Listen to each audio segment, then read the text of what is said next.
আপনি হচ্ছে খুব ছন্নছাড়া লাইফ লিড করেছেন এবং আপনি এমন কিছু নেই যেটা করেননি সে সময়।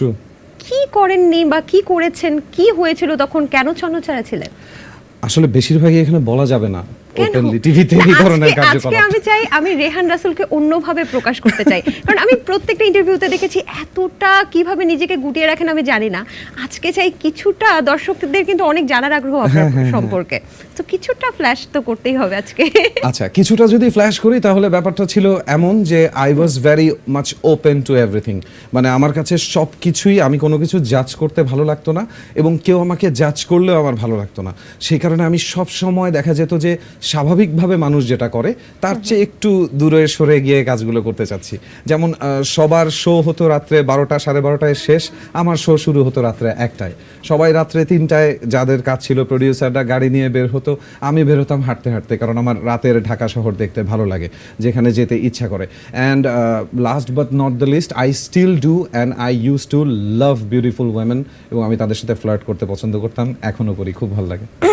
আচ্ছা, এই যে এখানে আমি আসি, মিস্টার পারফেক্ট যদি আমি বলি যে আপনাকে দেখলে মনে হয় যে আপনি একটা মিস্টার পারফেক্ট, বিকজ আপনি খুব সুন্দরভাবে কথা বলেন, খুব সুন্দরভাবে নিজের শব্দ চয়নগুলো করেন, সুন্দর গান, তো এরকম ছেলেকেই তো নারীরা চায় না, চায় না? women hate perfection। তাহলে ফ্লার্ট কিভাবে করতেন?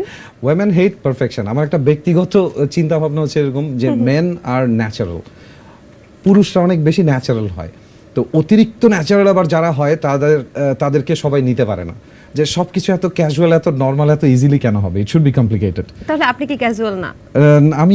আমি খুবই ক্যাজুয়াল, আমার মতন করে আমি খুবই ক্যাজুয়াল। আমার যেটা বলতে ইচ্ছা করে আমি সেটাই বলে দিই। যে ছন্ন ছাড়া জীবনের কথা বলছিলাম, তখন আমার অ্যাকচুয়ালি যেটা আমার ভালো লাগতো আমি সেটাই করতাম। আমি চিন্তা করতাম একটা জিনিস, শুধু চিন্তা করতাম যে কারো মনে কষ্ট দিয়ে না ফেলি, এছাড়া আমি আর কোনো কিছু পাতা দিতাম না। এক্সকিউজ মি, আপনি বলছেন যে অনেক মেয়েদের সাথে আপনি ফ্লার্টিং করতেন, তাহলে তো মনে কষ্ট পাইতো কেন? কারণ ফ্লার্টিং করলে আপনি মেয়েরা ডাবল আনন্দ ডাবিং পায়। করতেন। আপনি কে বলেছে কষ্ট পায়? কি? ফ্লার্টিং করলে মেয়েরা আনন্দ পায়, দেন শি নোজ যে she is attractive to someone, it's a beautiful thing. আচ্ছা, I mean you are a beautiful girl, এখানে দোষটা কোথায়? কষ্ট পেয়েছেন মনে?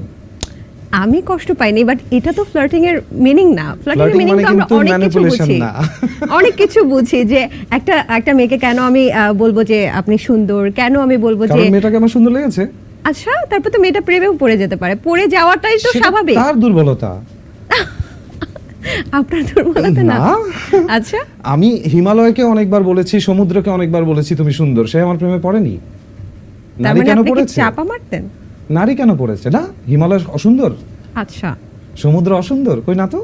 আচ্ছা, আমি যে ঝাঁপিয়ে পড়েছি তার উপরে, সমুদ্র তো কিছু বলেনি আমাকে। সমুদ্র যখন আলিঙ্গন করতে এসেছিল তখন মানুষ ওটাকে সুনামি নাম দিয়েছে, সেটা আমার দোষ না। কিন্তু কখনো কি প্রতিশ্রুতি দেয়া হয়েছে কাউকে? প্রতিশ্রুতি